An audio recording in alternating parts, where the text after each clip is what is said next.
Cae la tarde y en un rincón de la ciudad, en un pequeño jardín, alguien cuenta una historia, reflexiona en voz baja o conversa, paseándose bajo los árboles. Es hora de volver a casa, bajar la velocidad y darle tiempo al tiempo. Christian Warnken nos abre la verja de su jardín para que respiremos aire puro y oxigenemos el espíritu. En Pauta, aquí comienza Desde el Jardín. Una presentación de Vida Cámara, empresa de seguros de salud y vida de la Cámara Chilena de la Construcción. Y en sus 100 años, Fundación Irarrázaval. Lo esencial de toda exploración será volver al propio jardín y ver las cosas por primera vez, decía el poeta T.S. Eliot. Queridos y queridas radiovidentes que me están escuchando en Antofagasta, en Temuco, Valparaíso, Viña del Mar, Santiago, y también que nos ven a través de pauta.cl o nos escuchan a través de Spotify, estoy abriendo la verja de madera de mi jardín en un sector de la cordillera. Escucho todavía precordillera el sonido de las aves precordilleranas. Hay unos que el teo es dando vueltas cerca de acá. Y hoy día me vino una nostalgia tremenda de mar. Otras veces he compartido con ustedes que tengo otro jardín en el litoral central, donde está ese mar fuerte que le gustaba a Neruda, ese mar vital, vivo, al lado del cual muchos otros mares que uno conoce en el mundo parecen en realidad mares muertos. Y siempre que escucho el sonido del mar o que me acerco al mar, me acuerdo de ese maravilloso poema del poeta Charles Baudelaire, que era un poeta urbano en realidad, y que salió una vez nomás de viajes, pero escribió como recuerdo y bitácora de ese viaje la experiencia del mar. Y él dice, voy a leer el primer verso en francés porque suena muy bonito, ¿no? Homme libre, toujours tu chériras la mer, que significa, hombre libre, siempre escogerás el mar, pues el mar es tu espejo, y ahí contemplas tu alma, en el vaivén sin fin de su oleada inmensa, y tu espíritu no es un abismo menos amargo. Y luego va a decir que el alma del hombre y el mar, ambos son a la vez tenebrosos y discretos. Los llama eternos luchadores, hermanos implacables. Pero me quedo con esta idea de que hay ciertos espíritus libres que aman el mar. Y justamente con uno de esos espíritus libres vamos a pasearnos hoy día por el jardín. Él es un consumado fotógrafo submarino, buceador experto, biólogo marino, PhD en biología marina, jefe de la carrera de biología marina en la Facultad de Ciencias Biológicas de la Universidad Católica, y desde pequeño buceaba explorando el mar y vive además en esa costa de la que yo les hablaba, que tanto añoro, la costa del litoral central. Vive en Las Cruces y trabaja en la Estación Costera de Investigación Marina. Él es Alejandro Pérez Matus.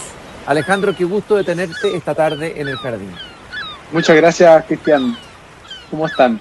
Bien, muy bien. Y lo primero que quería preguntarte es, ¿qué te parece esta idea de este poeta francés que dice, hombre libre siempre escogerás el mar? La relación de la libertad interior del mar, del hombre con el océano. Uh-huh. Bueno, que venimos de ahí, ¿no? Venimos, somos vertebrados, somos peces en realidad, ¿no?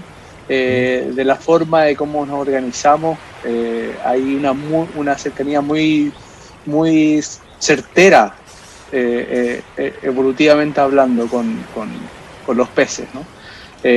Somos muy parecidos a ellos en su funcionamiento, sobre todo en nuestras primeras etapas cuando estamos en el estómago, ¿cierto?, de nuestras madres y venimos del agua en realidad. Entonces yo creo que esa conexión es casi intrínseca, no se va a desaparecer, y lleva muchos millones de años en curso de la evolución. O sea, en el fondo llevaríamos nuestra memoria, en nuestra memoria más antigua, un recuerdo, un olvido del recuerdo, o un recuerdo del olvido, es decir, algo que hemos olvidado pero que está ahí latente, ¿no? Exacto, y por eso cuando miramos el océano sentimos esa paz tal vez, ¿no? Es como es inmenso, nos atrae a muchos de nosotros, obviamente nos convoca y nos invita muchas veces a pensar cómo nos relacionamos con la naturaleza. Eso es lo que yo creo que en algunas partes se ha perdido y en otras partes está persistente, ¿no? Persiste en el momento. A ver, en tu historia está este recuerdo del buceo cuando pequeños exploraba el mar. Tu primera aproximación al mar, hay un poema muy bonito de Nicanor Parra también, cuando dice que su padre lo lleva por primera vez al mar. Bueno, Nicanor Parra ahí en Las Cruces, ¿no? Y se encuentra con esa experiencia primera del mar, ¿no? Que lo marcará siempre. A ver, y seguramente Parra va a volver ahí por eso mismo, a ese balneario. ¿Cómo fue tu experiencia de niño con el mar? Precisamente comencé a bucear de muy temprana edad, 15, 16 años. Ya estaba con mi traje, con mi máscara, y fue a través, bueno, yo vivía en Santiago, a través de un ex cuñado, muy famoso, muy amigo también, que él estaba haciendo un curso de buceo para una teleserie, que se llamaba Llorana, y me invitó a participar de esta expedición, ¿cierto? Esta clase de buceo, un día nomás.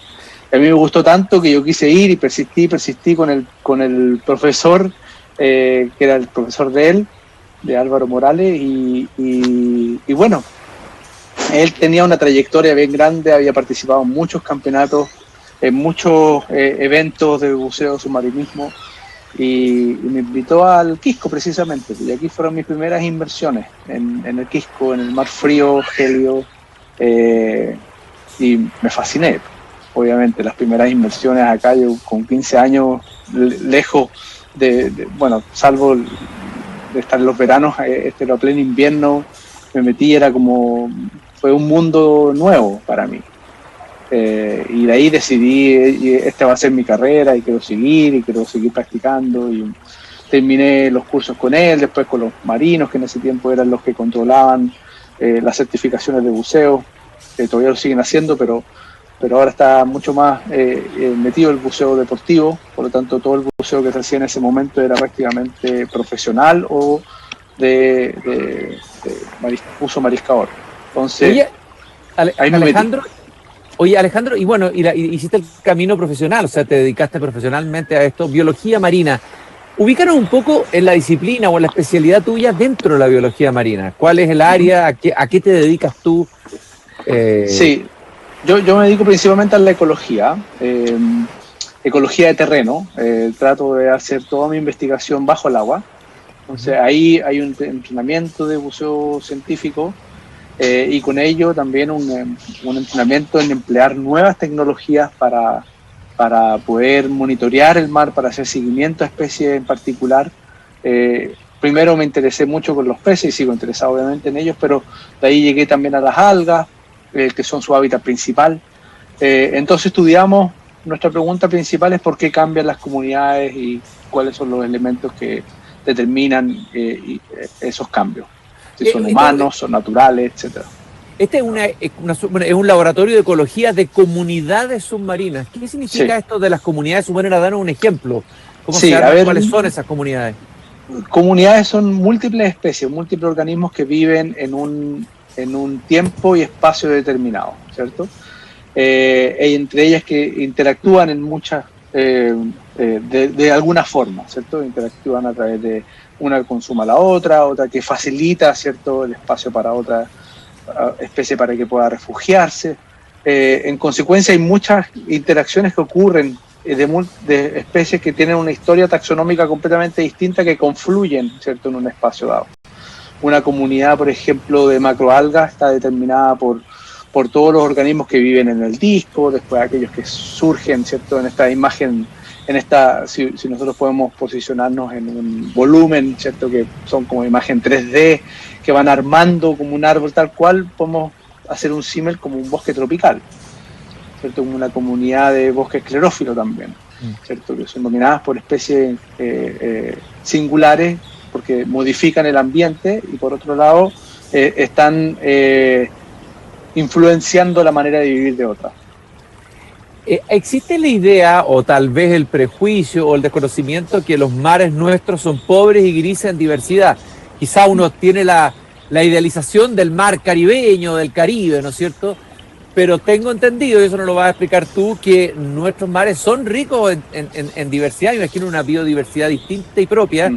Me gustaría que los compararas, digamos, frente al ejemplo de este mar exótico, exuberante, sobreabundante, y el nuestro sería más pobre, más gris, más plano en ese sentido. Sí, eso es súper buena, es un paradigma que tenemos en realidad los chilenos, porque hay una gran parte de nosotros que vive lejos del mar, ¿no? O que si vive cerca no lo mira con esa visión que tenemos que tener en términos de cómo nos posicionamos, ¿cierto? ¿Qué es lo que es el mar para nosotros? ¿Qué es lo que es la naturaleza en general? Y en ese sentido se piensa obviamente que este mar es gris, ¿cierto? Que por eso es fácil contaminarlo, por eso es fácil que se sobreexplote, ¿no? Que hay poca cultura marina, ¿no? Tú vas para la misma costa que a ti te encanta también, y puedes ver basura, ¿cierto? Entonces porque hay poco reconocimiento de la belleza que hay. Y esa belleza se traduce en su productividad, ¿no? Lo decía Neruda en sus poemas, lo decía Nicanor también, tantos literatos chilenos que han visto esta enorme inmensidad, ¿cierto? Y fuerza del mar, y eso tiene que ver con su organización física, por así decirlo. Esa organización física determina básicamente que estamos en un mar, uno de los más productivos del planeta. El mar chileno, gracias a su producción, se ha sostenido en el tiempo unas pesquerías más importantes. Somos el cuarto, quinto país que exporta, ¿cierto? Materias primas venidas del mar prácticamente, ciertos recursos marinos. Y eso hace que haya que cambiar este paradigma, ¿cierto? Este mar hermoso que tenemos. Tenemos una corriente de Humboldt que va desde Chiloé hasta prácticamente las Islas Galápagos, que determina un ecosistema dominado por estas zonas de surgencia. Estas zonas de surgencia son resurgimientos de aguas profundas a la superficie, lo que hace que sean muy ricas en oxígeno, bajas en temperatura, por lo tanto altas en nutrientes, y eso hace que hay una cantidad de especies fitoplanctónicas, basales que se llaman, ¿cierto? Algas, y sustentan, ¿cierto? Una trama trófica, una red trófica muy productiva. Bueno, este mar frío de la costa del litoral central, a mí me encanta entrar ahí y nadar. Veo que la mayoría de los chilenos no se meten mucho, le tienen un terror al mar, a lo mejor, claro, pero es la sensación que tengo yo, digamos, una mirada ingenua, una experiencia personal, que es un mar, como decía al comienzo, muy vivo, que ese mismo frío da la sensación de que estás realmente recibiendo una energía vital extraordinaria.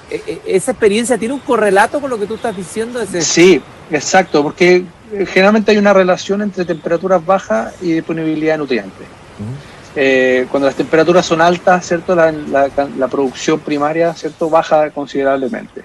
Entonces vemos mares más poco productivos, más oligotróficos, ¿cierto? Nuestro ejemplo más crucial, aparte de las consideraciones topográficas, es Isla de Pascua, ¿no? Que a pesar de que está a la misma altura de Caldera, ¿no? Prácticamente, tiene una temperatura completamente distinta, y son mares mucho más bajos en producción.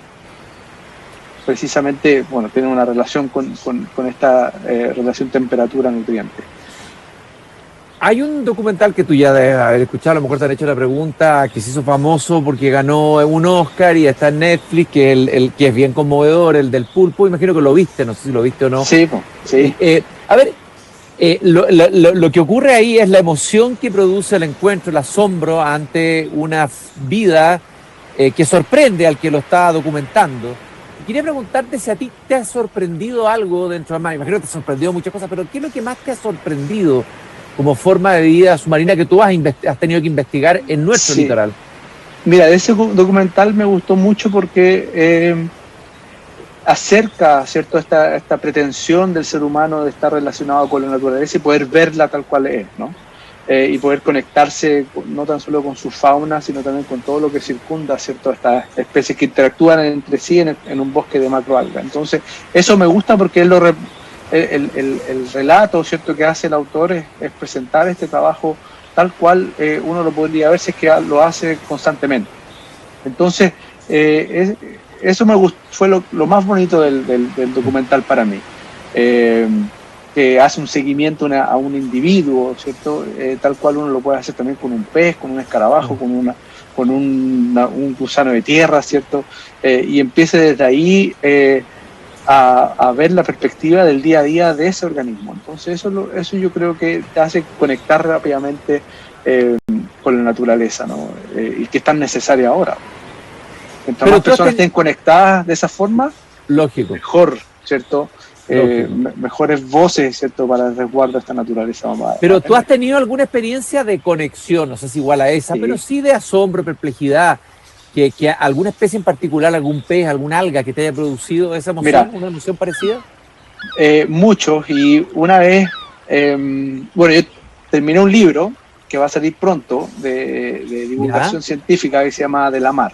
Es un libro que hice con Alfredo Sea, que fue un ilustrador de la vida natural en general, fue taote en Rapa Nui, y escribí un libro bien bonito porque integra, ¿cierto?, los peces de diferentes ángulos. Y ahí hay capítulos, cada capítulo es un pez. Y uno de ellos es la vieja negra.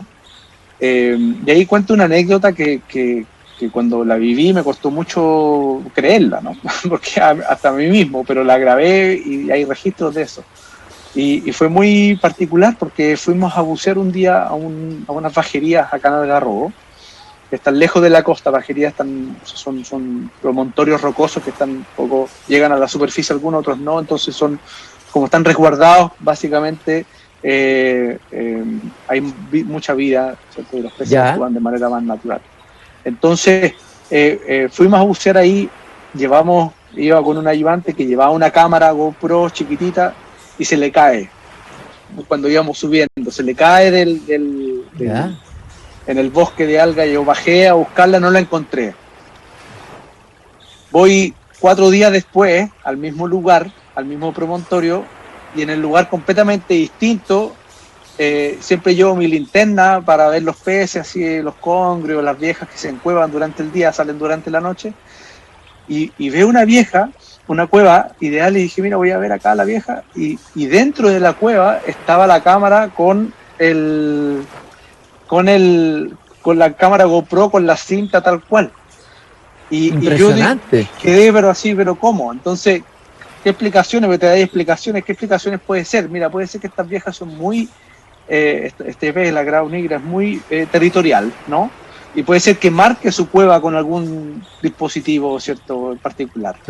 No sé, se la llevó para la cámara y la encontré después de 4 o 5 días, así que fue realmente una sorpresa para mí. Bueno, una vieja muy práctica o muy curiosa, ¿no? Tú descubriste... Muy extraño. Tú también participaste en el descubrimiento de una nueva especie marina en Isla de Pascua. Incluso 4, bueno, y bautizaron a una y la llamaron damisela. A ver, me imagino que ahí también hay una historia bonita que contar. Sí, mira, en este mismo libro que te decía, busqué los nombres, la etimología del nombre científico, que es más fácil, ¿cierto? Porque tiene generalmente está relacionado a la forma del pez, el nombre, y también la etimología del nombre común. Y ahí cambia porque ya tiene que ver con la jerga, ¿cierto? Con los nombres de los peces, porque se llaman tomoyo, porque la vieja se llama vieja, porque la castañeta se llama castañeta. Van cambiando. Las castañetas son las damiselas. Y las damiselas se llaman precisamente porque este es un pez que es de la familia Pomacentrio, que es uno de los peces más exitosos que hay ahora en la actualidad, exitosos en cantidad de números de especies. La familia Pomacentridae es la familia más numerosa de peces en la actualidad, como te decía, y la damisela se ve porque tiene una forma, ¿cierto?, en sus aletas dorsales y pectorales, que cuando nadan se ven como si fueran una danzarina, ¿no? Bonito. Y ese es el nombre que se le da a estas damiselas, pero también pueden ser castañetas, y castañetas se les llaman también porque cuando se les subían al bote, cuando las pescaban en antaño, así, esta seguía viviendo, ¿cierto?, en la cubierta, y tenía un sonido tal cual el sonido de las castañuelas. Entonces ahí los pescadores le pusieron, bueno, esto se llama castañeta. Estoy conversando con Alejandro Pérez, fotógrafo submarino, buceador experto, pero sobre todo biólogo marino, jefe de la carrera de Biología Marina de la Facultad de Ciencias y Biología de la Católica, trabaja en el Laboratorio de Ecología de Comunidades Submarinas. Alejandro, te quería preguntar por los bosques de algas. Bueno, en el mar hay bosques, ¿no es cierto? Ahí en el mismo documental del pulpo uno descubre que hay un tipo de bosque. Son muy conocidos nuestros bosques, nuestra selva fría, pero también en el mar tenemos bosques, ¿no? Y me gustaría hablar de los bosques de alga, del mundo de la microalga que conocemos tan poco. Ahí sí que conocemos nada y tiene tan poco glamour el alga, pero valdría la pena detenerse en ella, de su importancia en nuestra vida, etcétera, etcétera, etcétera. Mira, antes de eso, mira, justo estoy con este libro acá, que a ti te encanta leer, no sé si lo has visto. Es una maravilla, lo leí, ya. Por supuesto, lo tengo, es una maravilla. Él fue hace 200 años el primero que Charles, aquí sí, porque muéstralo de nuevo, se lo mostremos a nuestros radio escuchas o radio videntes, como les digo yo. Es Charles Darwin en Chile, viajes de un naturalista alrededor del mundo, editado por Editorial Universitaria. Bueno, él fue el primero en describir los servicios ecosistémicos, ¿cierto?, de esta alga al ser humano, ¿no? Al decir que sin siquiera hacer un estudio dirigido, ¿cierto?, como lo hacemos ahora, sin él tener la posibilidad de poder bucear, ¿cierto?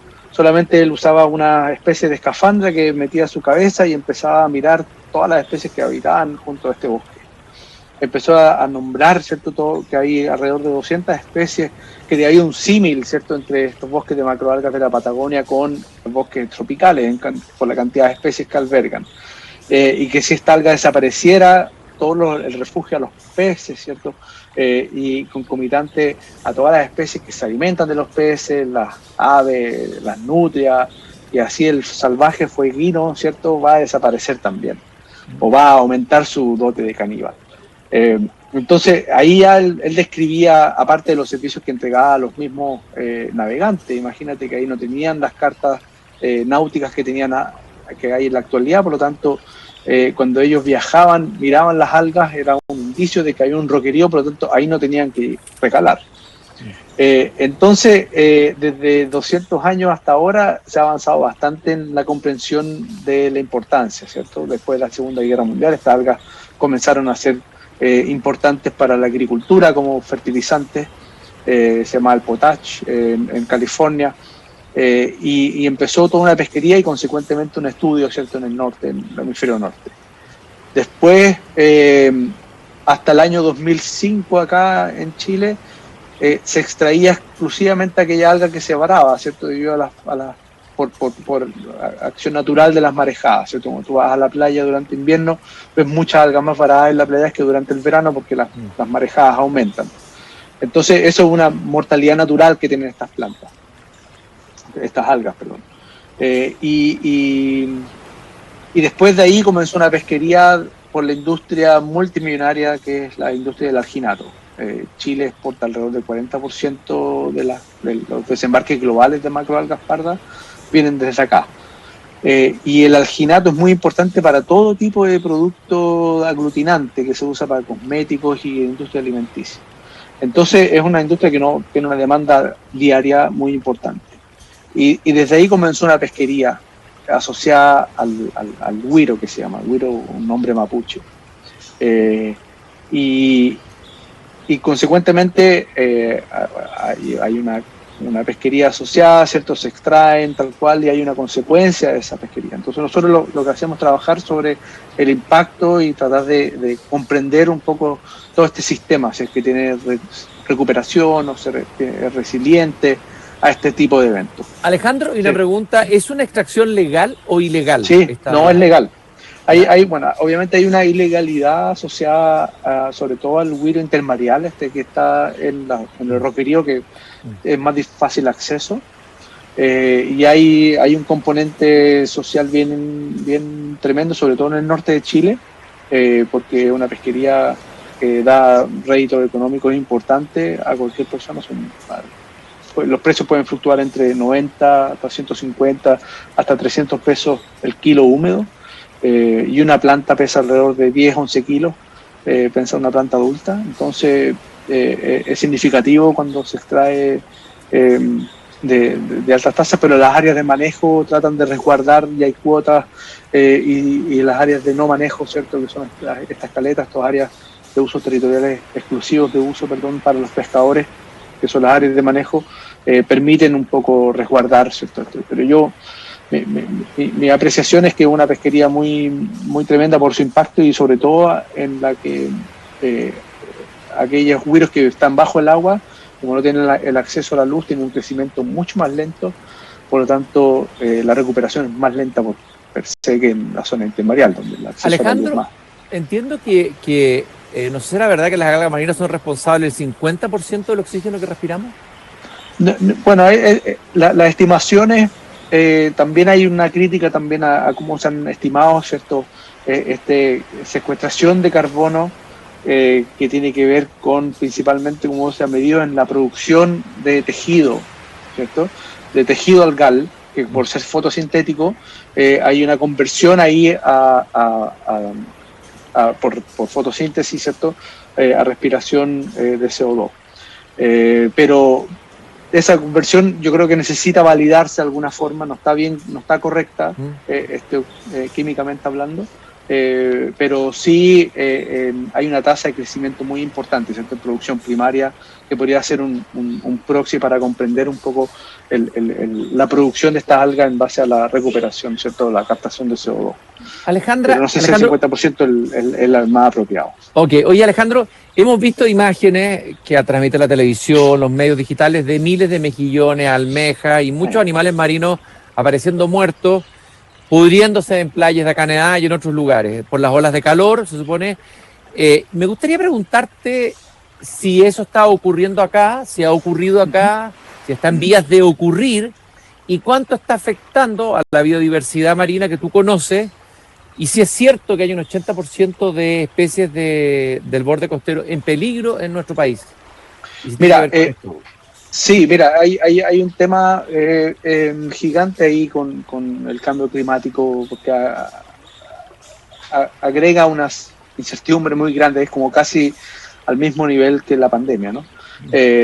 Por el COVID, por el virus porque hay muchas cosas que no sabemos bien qué es lo que está sucediendo.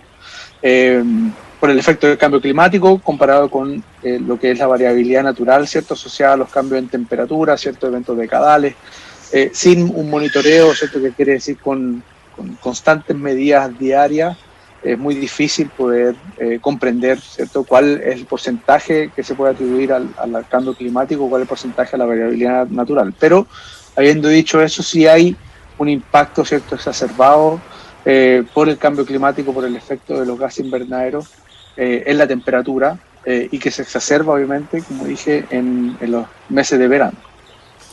Cuando los vientos, por ejemplo, disminuyen, cuando las temperaturas pueden alcanzar grandes valores.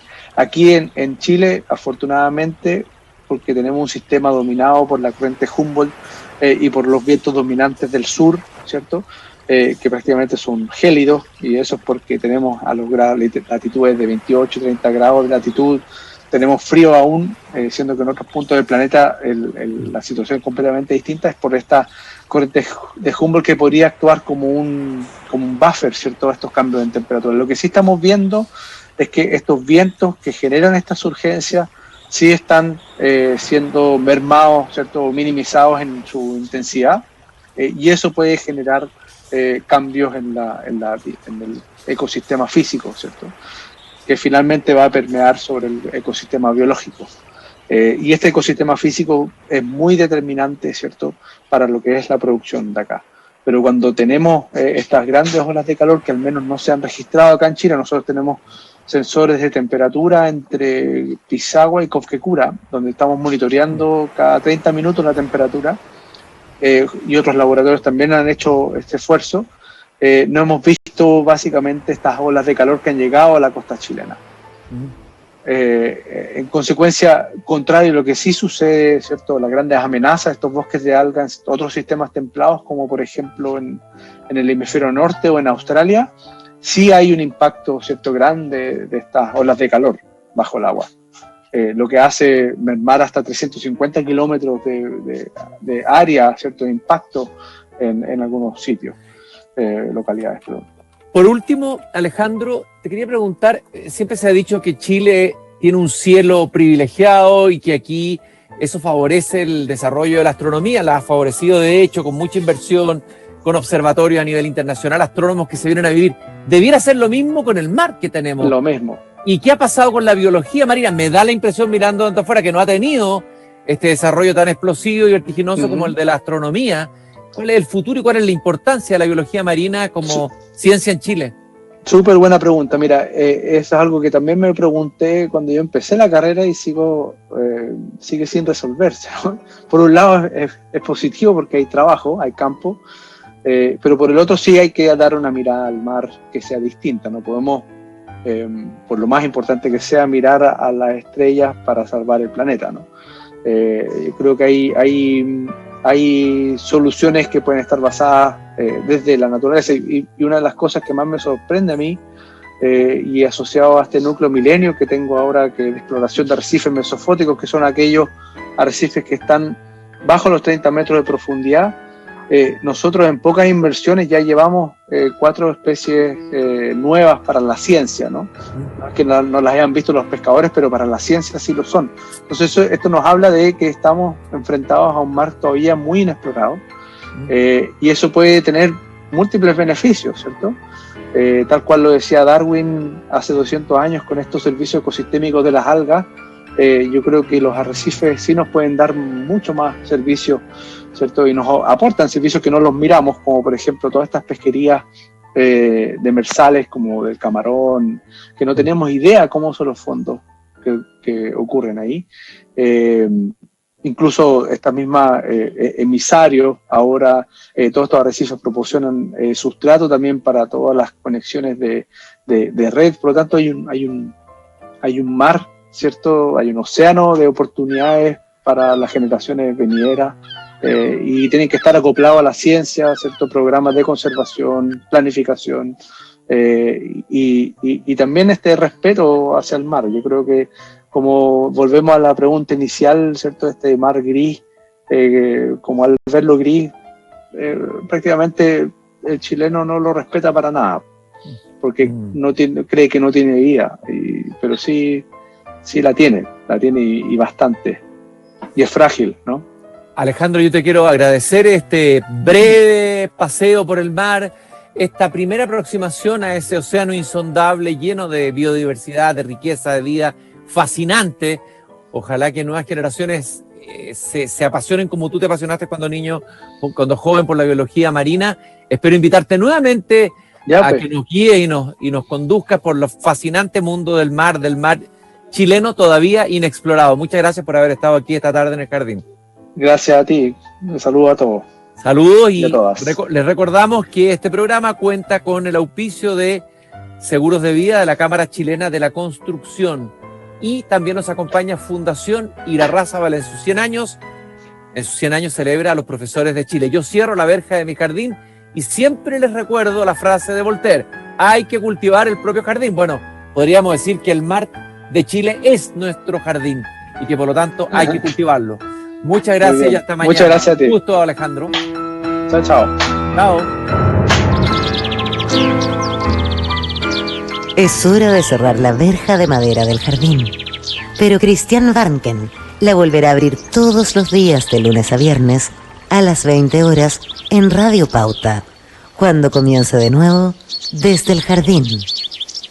Una presentación de Vida Cámara, empresa de seguros de salud y vida de la Cámara Chilena de la Construcción, y en sus 100 años, Fundación Irarrázaval,